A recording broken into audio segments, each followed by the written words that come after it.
Hi everyone, I'm Norbert, and I work at Software Mansion in our in-house AI team. And what do I do here? I'm maintaining react-native-executorch, which is our library for running AI models on device with React Native. I'm also building a private mind, which is our on-device AI chatbot application. And for the last year and a half, we as a team built a lot of different on-device AI features. And along the way, we encountered a set of quite unique challenges that you will probably hit too. So today, I wanted to share them with you. But first, let's start with some definition. So there are basically two places where the AI model can run: on the cloud or on the edge, which means that it runs on your user's device. And cloud is something that most people reach for first, but on-device gives us three things that we can't fake. Privacy by design, so no data leaves the device. There's no need for a network round trip, and the compute is free, because user already paid for the hardware. Of course, we have to give some things up. So the models that can run on the phone are generally smaller, and because of that, less capable than frontier cloud models. And the performance varies widely across different device tiers. And of course, the model files have to live on user device, which is a storage footprint that user can see. But creating the on-device features gives us a lot of possibilities. And if we will play our cards right, we can build something impressive. OK, so let's start. Let's assume that you decided to create an on-device AI feature for your React Native application. First step, pick a model. And Hugging Face comes with a help. It's essentially a GitHub for AI models. There's almost 3 million of them right now, and it's still growing. And we, as the developers of the react-native-executorch, are hosting models that are exported and compatible with react-native-executorch there. So it's worth a look, because you might find something there that will fit your use case. And that was the easy part. So now we have to run this model on the device. And let's take a look at iOS side. Here we have two ways. MLX, which is Apple's general GPU framework, allows us to run the models on the GPU. And CoreML, which can route the AI model to NPU, Neural Processing Unit. It's simply a smaller CPU, but designed to run AI models. And of course, on Android, that's where it gets messy. Because for every chip vendor, we have a different NPU hardware. So Snapdragon, Exynos, Mediatek, or Tensor. Each of them needs a different acceleration path. Thankfully, there's one option that works on both platforms. It's called XNNPack, which is an optimized library for running AI models on CPU. But we have to leave the GPU and NPU on the table, something we don't want to do. And quick aside, those logos, I will reference them as backends from now. And I might use a term that the model is delegated to some backend in this presentation. For example, this model was delegated to CoreML. And by that, I mean that the model will run on NPU on Apple devices. And one more thing, an inference. If you don't know what inference is, it's basically a process of running the model. OK, so as you can see, we have a huge fragmentation problem. And it sounds a bit familiar, something that React Native solved like years ago. So maybe we can find something similar for machine learning world. And here we have executorch. It's a framework from PyTorch team, and it's something we're looking for. It gives us a unified C++ runtime, which uses whatever acceleration is available on the device. But there's a catch, because for each backend, we need a different model file, the model that was exported for that backend. So for example, for CoreML, we need a CoreML exported model. And for XNNPack, we need an XNNPack exported model. But good news.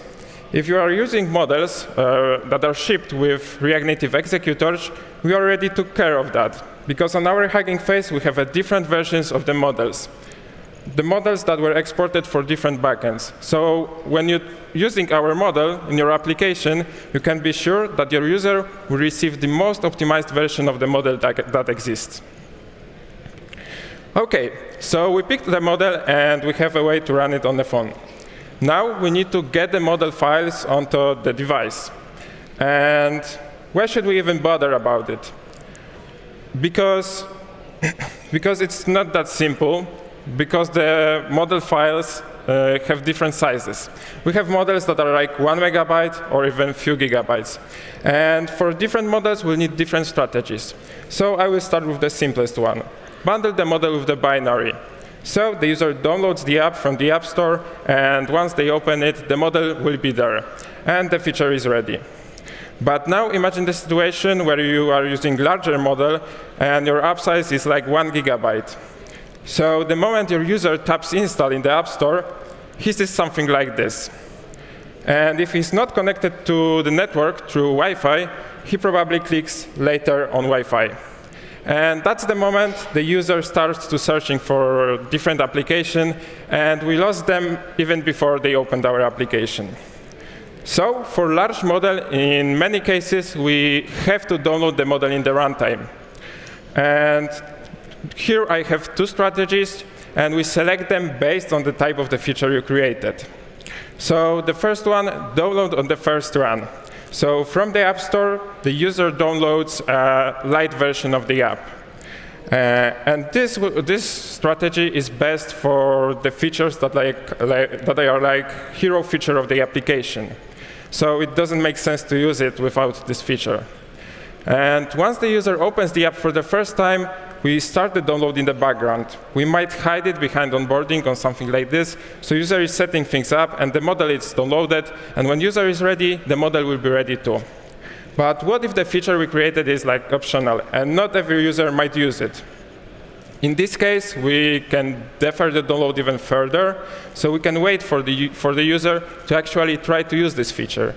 And then we might prompt him to actually download additional content. And while he's waiting, you might explain to him why on-device AI is amazing. And both download strategies require some plumbing, like fetching, caching the files, and handling partial downloads. And we had that problems, and we created a tool called Resource Fetcher, which is integrated in react-native-executorch. It gives you all the necessary things that you will need to implement those two strategies without the problems. And what if you decide to change your model? So you are browsing Hugging Face, and you see a brand new model, which was exactly built for your task. And you check the benchmarks, and it's twice as good as the previous model. So if you, in the previous step, you selected the strategy with bundling the model in the binary, you have only one option, which is roll and update. Then you wait for an App Store review, and then you wait for all the users to actually update the application. It's slow. So if you plan to update your models more often, I might have something better for you.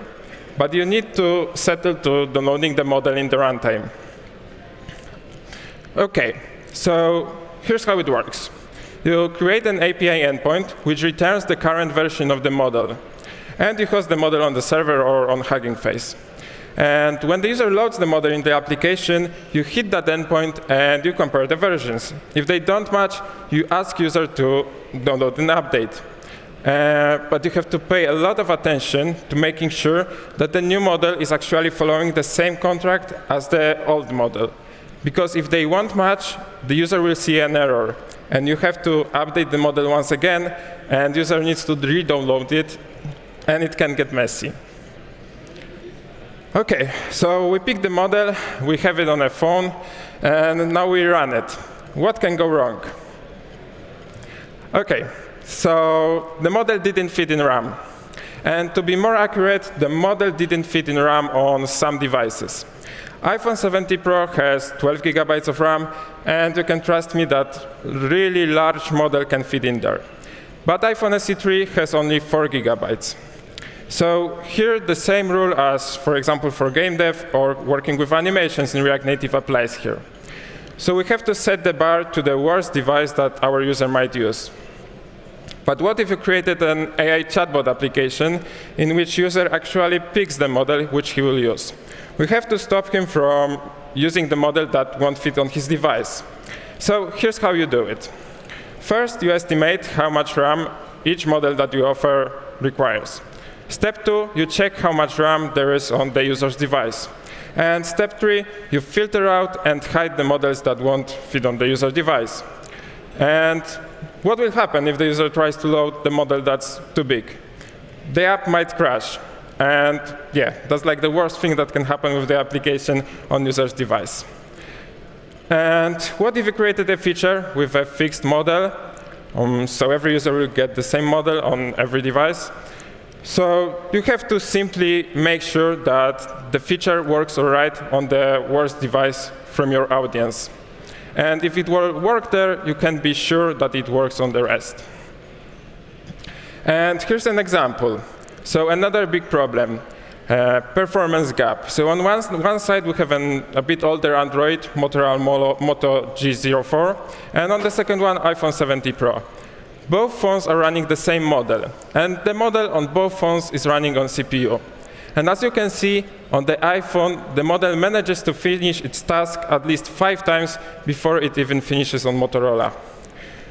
And there's no good solution to this, because we can't make the hardware faster. So our only option is making sure that the feature is actually working all right on the Motorola, and then we'll be safe that it will run OK on better phones. And inference. Inference is an expensive operation. And when we run it on a CPU, and if we run it often, it's using a lot of it. And because of that, our phone overheats. And operating system will simply decide to throttle the clock to protect the hardware. And our FPS at that moment go down. And of course, the power for that CPU is coming from the battery. So if we will keep using it that way, we might use all of it in just one afternoon. Definitely not a perfect situation. So what are our options? And there are actually 3. So the problem with the continuous inferences is mostly the problem of processing frames from the camera.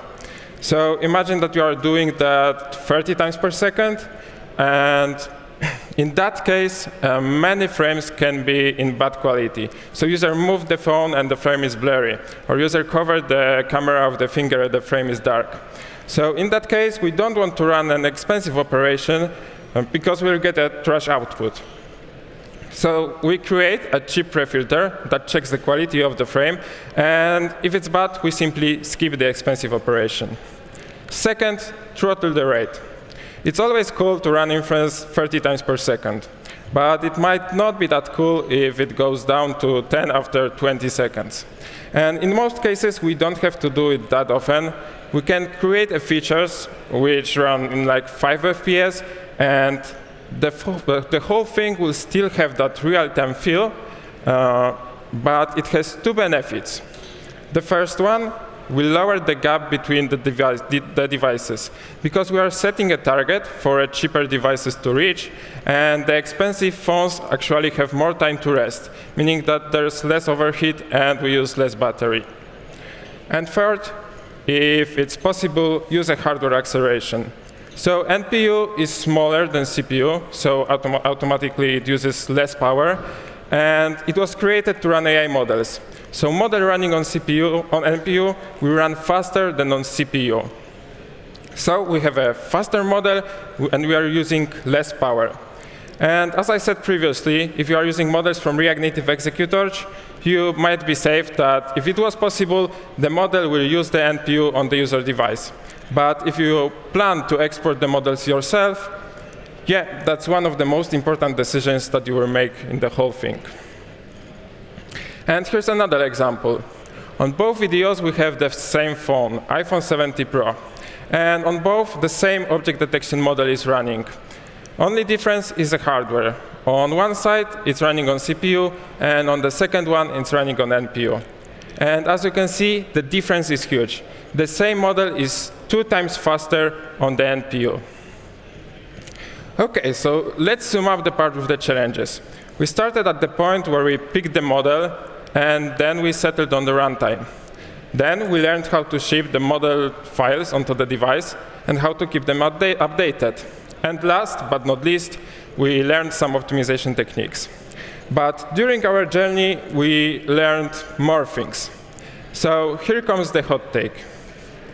General purpose small language models are for viral demos, not products. And small language models, those are just LLMs, but with fewer parameters. They can fit on the phone. And I don't want to say that on-device LLMs don't make sense and are useless, because they are not. We can still build some amazing features with them. But the hype around them is much bigger than their actual product value. So now I wanted to talk about fine-tuning. So training the model so it's good at just one task. And here, for a reference, I picked LFM 2.5, which has 350 million parameters. It uses less than 1 GB of RAM, and it's actually a small language model, the one I just trashed on the previous slide. And out of the box, this model doesn't have too many talents. But if we will train it to do just one thing right, it can match the performance of cloud models like Opus 4.7. In some cases, it can even beat it. And look at the possibilities. It's just a fraction. But things like tool use or intent routing or named entity recognition. If we get the training right, the model can be excellent at any of these. And fine-tuning such a small model is relatively cheap. So tools like Cloud Code or Codex, they can write a training pipeline for you. And then you rent a GPU cluster, and you will be done in hours. And here's a proof. A case study from Liquid AI. They took a 450 million parameters VLM, also very small model. VLM is Vision Language Model. It's basically an LLM that understands images. And they selected a data set, wildfire risk predictions, which consisted of satellite images, something like on the slide. And the first step was to run Opus 4.6 on it. And as you can see, it did an incredible job, 99% accuracy. And the out-of-the-box version of the VLM only scored less than 40% of accuracy. But after fine-tuning, the accuracy goes up. And they actually reached an 85% of frontier model accuracy. So my conclusion for fine-tuning would be that the small models that will run on the phone will never match the cloud models on general tasks. But if we have a specific use case for them and we train them to do that one thing right, they can match the performance of cloud models. And we have a performance of cloud model while still having the benefits of on-device AI. And here's some example from me. So we don't have to stick to using just one model. We can build pipelines that are using 2, 3, or 4 models. And it's best for a vision task. So now imagine that you are collecting Funko Pops. And if you don't know, a Funko Pop is just this small figure with large head, and it's generally a character from movie or TV series or games. So yeah, you have a lot of Funko Pops in your room, and you decide to digitalize your collection. So let's see how such a feature can look like. So first step is getting the database, your reference set. It has to have all the Funko Pops that were ever created. And most importantly, for each you need an image. I know, a bit hard requirement. But now let's move to the React Native app part. So the first stage will be finding the Funko Pop on the camera frame. And here we can use an object detection model, best if it was fine-tuned for finding Funko Pops on images. And the first step is actually scanning the Funko Pop. We detect it on the image, and we crop it. And here comes the second step. So image embeddings. Image embeddings model takes an image as an input and translates it into a vector. And this vector will be our mathematical fingerprint of a Funko Pop we just scanned. And most important part is that we need to use the same image embeddings model for each image of Funko Pop we have in our database. And on device, we save only the vectors with some metadata, for example, name for Funko Pop. And third step, we take the vector we just computed from the Funko Pop that was scanned, and we compare it with the vectors from the database. And the one that's most similar will actually be the Funko Pop we just scanned. So we take the name and we save it to our collection. And best part, such a pipeline can be very light. I mean, it can use few hundreds megabytes of RAM, and it runs in less than 200 milliseconds, even on older phones. OK, so now it wouldn't be a complete presentation about on-device AI without the live demo. So here's something I created with react-native-executorch. And this library allows you to work with different types of data, which are audio, vision, and language. And the demo I created is actually using all three of them. So yeah. Let's take a look. Oh, so that's how it looks from here. And here's how it works. Tell me what you see.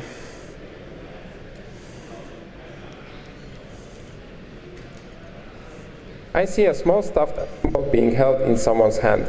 The toy appears to be gray and has a tag attached to its chest. It looks like it might be a bear or elephant, but without more details, I can determine its exact species. OK, so it's actually a pipeline built from three models. Speech-to-text for transcribing the audio into a text. Then a small VLM, which takes this text and a frame from the camera as an input. And it generates the description. And then we use text-to-speech to generate the audio from the text that was generated by VLM. And if you didn't catch it, the model actually used my voice to read the text. So let me show you once again. What do you see?